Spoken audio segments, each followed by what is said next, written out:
आना चाहूंगी आपके पास अशोक यादव जी। शुरुआत से हम इसी बात पे चर्चा कर रहे थे सर, होली के पहले भी जिस तरीके के भी बयान आए कि कौन लोग हैं, और फिर उसमें मुजरिम कोई और नहीं बल्कि वो पॉलिटिकल पार्टीज निकली जो सिर्फ और सिर्फ अपने वोट बैंक के लिए इस तरीके के बयान देती हैं। इस समाज में जिस खाई को भरने की कोशिश होनी चाहिए उस खाई को और गहरा करने की कोशिश करती हैं। जब होली और जुमे का दिन सौहार्दपूर्वक बीत गया तो ऐसे में ओवैसी साहब को अब क्या पड़ी है पाकिस्तान का जिक्र करने की? ओवैसी साहब को क्या पड़ी है उस खाई को और ज्यादा गहरा करने की, हिंदू मुस्लिम को एक बार फिर से बांटने की?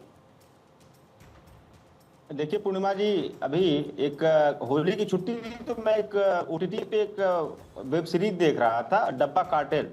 उसमें मैंने देखा कि कई तरह के फ्यूजन, कई सामग्रियों को मिला करके नशे की नए नए प्रोडक्ट्स बनाए जा रहे हैं। वो इसी तरह का कुछ प्रयोग जो है राष्ट्रीय स्वयं सेवक जो कि मैन्युफैक्चरिंग यूनिट है इस तरह के नशे के कारोबार बनाने के लिए, और भारतीय जनता पार्टी उसकी मार्केटिंग यूनिट, और इस तरह का भारतीय जनता पार्टी के जो बड़े नेता हैं वो इसके ब्रांड एम्बेसडर हैं, जो आरएसएस के बनाए हुए नफरत के प्रोडक्ट को, जो नशे का प्रोडक्ट है उसको मार्केटिंग करते हैं और जनता का ध्यान मूलभूत समस्याओं से दूर ले जाते हैं, अंतरिक्ष की तरफ। दूर मतलब दूर से, मतलब मैग्नीफाइंग ग्लास लगाकर भी नहीं दिख सकती हो जनता को उसकी समस्या। तो ये इस तरह का नशा बनाते हैं। और आपने देखा होगा उत्तर प्रदेश का चुनाव चुकी है, उत्तर प्रदेश के चुनाव के पहले आपको लोकसभा का चुनाव आया। लोकसभा चुनाव के पहले न तो कभी होली में बवाल हुआ, न तो कभी कांवड़ यात्रा में बवाल हुआ, न तो कभी किसी और त्योहार में बवाल हुआ। ये सारी जो दवाई बांटी जा रही है आरएसएस की, ये सारी दवाई का इस्तेमाल लोकसभा चुनाव हारने के बाद उत्तर प्रदेश में ये सारा फोकस आरएसएस भाजपा का उत्तर प्रदेश पे केंद्रित है। आप देखिए केतकी सिंह का बयान देख लीजिए, अभी इनके रघुराज सिंह का बयान देख लीजिए। आपने कहा ना कि कौन राजनीतिक दल इस तरह का काम कर रहा है, तो माननीय योगी जी के तरह तरह के बयान देख लीजिए, माननीय मोदी जी के बयान देख लीजिए। अशोक जी, आपको जो चीजें मैंने बताई हैं, लोकसभा चुनाव बीजेपी कैसे हारी चीजों को आपको उत्तर प्रदेश में लोकसभा चुनाव बीजेपी कैसे हारी सर? कैसे हारी बताइए? लोकसभा चुनाव हार कैसे गई बीजेपी उत्तर प्रदेश में? वही तो मैं बता रहा हूँ। लोकसभा चुनाव अब आपने कहा कि, सुनिए, आपने कहा कि जनता को बरगलाने की कोशिश की गई। दोनों तस्वीरें सर आप भी देख लीजिए, मुझे बताइए कि कोई भी बरगलाया गया, कोई भी भड़का, कुछ ऐसा हुआ? क्या हुआ? हिंदू मुस्लिम पर फूल डाल रहा है, मुस्लिम हिंदू पर फूल डाल रहा है। बताइए कहां पर क्या समस्या हुई? आप ही का उत्तर प्रदेश है ना, बताइए। यही तो भारतीय जनता पार्टी के लिए समस्या का कारण है कि हिंदू मुसलमान के ऊपर फूल डाल रहा है, मुसलमान हिंदू के ऊपर फूल क्यों डाल रहा है? मुझे तो लगा ओवैसी साहब को समस्या हुई इससे। एजेंडा खिलाफ है ना ये। मुझे तो लगा असदुद्दीन ओवैसी को समस्या हुई इससे। नहीं, देखिए मैंने कहा कि बहुत सारे इनके ब्रांड एम्बेसडर आरएसएस भाजपा में हैं, और बहुत सारे ब्रांड एम्बेसडर ये अदर जगह हैं जो कि आपको दिखते नहीं हैं। वो भी उसी ब्रांड एम्बेसडर के हिस्सा हैं जिसकी बात आप कर रही हैं। वो पर्दे के पीछे इन लोगों में रेसलिंग फेडरेशन चलता है ये वाला, और पर्दे के पीछे ILU चलता है। ये दुनिया जानती है, इसमें कहीं कुछ बताने की जरूरत थोड़ी है। वो जो चीज उनका प्रोडक्ट है वही काम भाजपा के बड़े नेता करते हैं, वही काम जिनकी बयान की आप चर्चा करती है वही काम वो करते हैं। दोनों का उद्देश्य है पोलराइजेशन, ध्रुवीकरण, बंटवारा, धार्मिक नफरत, तो ये सारी चीजें उनका उद्देश्य है। आप देखिए भारतीय जनता पार्टी और आरएसएस क्या कहते क्या है। हाथी आपने देखा होगा ना, बहुत सारे मुहावरा बचपन से हम लोग पढ़ते हैं, हाथी के दांत, खाने के कुछ और दिखाने कुछ और। तो हाथी के जो दो दांत सामने दिखता है वो आरएसएस भाजपा का, एक छद्म राष्ट्रवाद और दूसरा छद्म हिंदुत्व। लेकिन जो अंदर वाला उसका दांत है वो दांत जानती है क्या है? पीडीए का उत्पीड़न, राष्ट्र को लूटना, राष्ट्र को लुटवाना, ये सारी चीजें हैं। सिंह साहब 30 सेकंड में जवाब दे दीजिए, फिर उसके बाद बाकी मेहमान है उनके पास भी जाना। 3 सेकंड में। आज तक अतीक अहमद और अफजल अंसारी दो दांत थे इनके, और असली दांत अंदर है टीपू यादव, ब्रिजभूषण शरण सिंह, स्वामी चिन्मयानंद, विनीत सिंह। देखो आपने इतना सब कुछ कहा, मैंने कहा आपको एक बार भी आपने सब कुछ कहा। ठीक है सर, रिक्वेस्ट है आपसे, अच्छे ढंग से डिबेट करो ना। तो क्या कि इनके दो ही दांत थे, इसलिए वो पता नहीं टीपू यादव के क्या लगते थे, कैसे लगते थे। उनके मरने पर भी गए, उनके सब जो रीति रिवाज सब उन्होंने जाकर किए भी।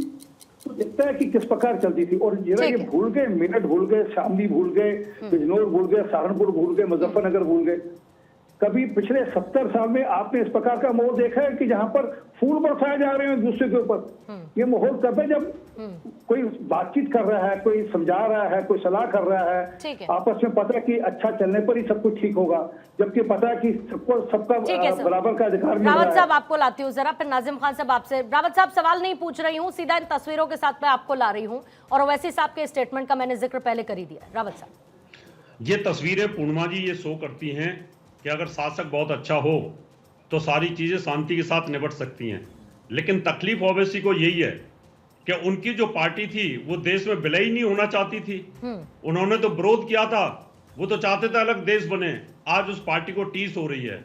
और जो यहाँ पर प्रवक्ता प्रियंका गुप्ता जी बहुत ज्यादा बोल रही कि मैं उनसे पूछना चाहता हूं, अकबरुद्दीन ओवैसी ने आपके शासनकाल में कहा था 15 मिनट के लिए सिर्फ फोर्स हटा दी जाए तो ये हिंदुओं का मैं सर्वनाश कर दूंगा। उस समय आप लोगों के मुंह में क्या दही जम गई थी? और उसके बाद वो बरी हो जाता है, आपके शासन काल के अंदर वो बरी होता है।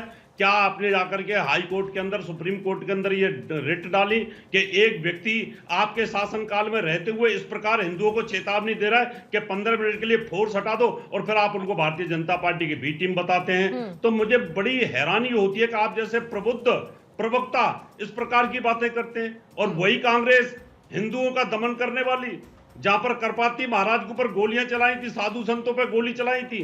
75 के अंदर कितना अत्याचार हिंदुओं के ऊपर किया था। मुसलमान आपके रिश्तेदार लगते थे, उनकी नसबंदी नहीं की आप लोगों ने।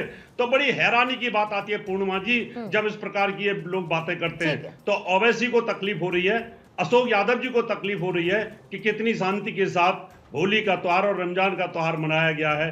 तो पेट में तकलीफ तो होगी इनको, और वही ये बेचैन हो रहे हैं, वही आप सब चीजें कहना चाहते हैं। ठीक है प्रियंका जी, जवाब लेने से पहले सिंह साहब आ रही हूँ, बस सिंह साहब प्लीज कुछ सेकंड्स बस दीजिएगा जरा मुझे। नाजिम खान साहब आपके पास आते हो। अमन और चैन साफ तौर पर तस्वीरों में नजर आता है, कोई समस्या नहीं, कोई दिक्कत नहीं। ओवैसी की बेचैनी किस बात की है?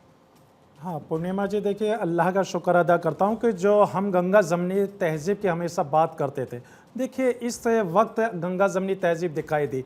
और देखिए मुझे 1961 याद आ गया, जो हमारे बुजुर्ग होली भी मनाते थे, रमज़ान के जुमे की भी नमाज अदा करते थे, वही आज 2025 के अंदर दिखाई दिया। इससे बढ़िया गंगा जमनी तहजीब नहीं हो सकती।